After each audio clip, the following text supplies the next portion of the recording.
Nigishanjama kiguciriria aikari na onjoria tauni ya Mukothima kurumirira kurathwo kwa mundurume umwe ni afitha wa borithi wa ceceni ya Mukothima kaunti-ini ya Tharaka Nithi.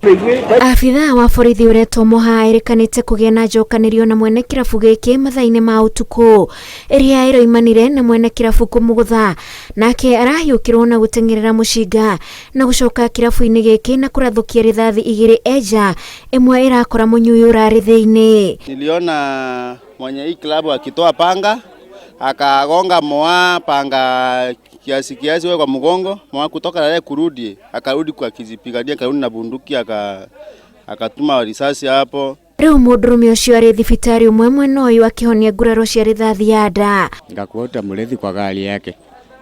Hata hivi tena akaambiwa hata alipigwa na risasi na akapelekwa hospitali Malimati. Maofitha DCI mekinyetie kirabu-ini giki thiini kumatha uira wa kumateithiriria gwika uthuthuria wao. Lakini nikiingia kwa Mukothima nikasikia hiyo mlio arabu inaendelea kwa kawaida. Lakini ikiwa unatangaza tuambie hiyo security yetu ikuwe mzuri.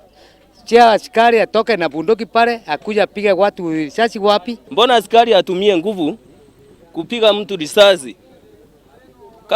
Kama amekosea anastahili kuchukuliwa hatua mikononi mwa serikali kwa maana serikali iko. Aikari moigete tirita ria mbere kirabu kiu kuiguika thogothogo gatagati ka mwene na aguri. Mimi nikatoroka juu najua mimi huyu jamaa wa hii klabu anakuanga mtu ya vurugu kila wakati, anaweza kugonga tu hata bure birashi tu kukuonea tu akikuwa tu anaweza kugonga. So ni mtu ya hasira. So labda kama kuna pesa ya Moa alikuwa anakataa nao kama balance hivi, juu hata balance yako unaweza kunywa hapo ukose kupata. Hata askari hakuongea. Yeye tu alicharazwa vipanga zake akakimbia. Unajua hiyo ni kawaida, ameishi kuchapa askari anakimbia. Lakini imekuwa mtindo ya kurudia, alikuwa anawapiga wanaenda. Sasa jana mmoja alipiga mbaya. Mazee ilikuwa siku ya nyani. Maofitha ruhonge rwa guthuthuria mitugo ya borithi ya IPOA onao ni matanyitwo guthuthuria afitha ucio mugeri ngero iyo.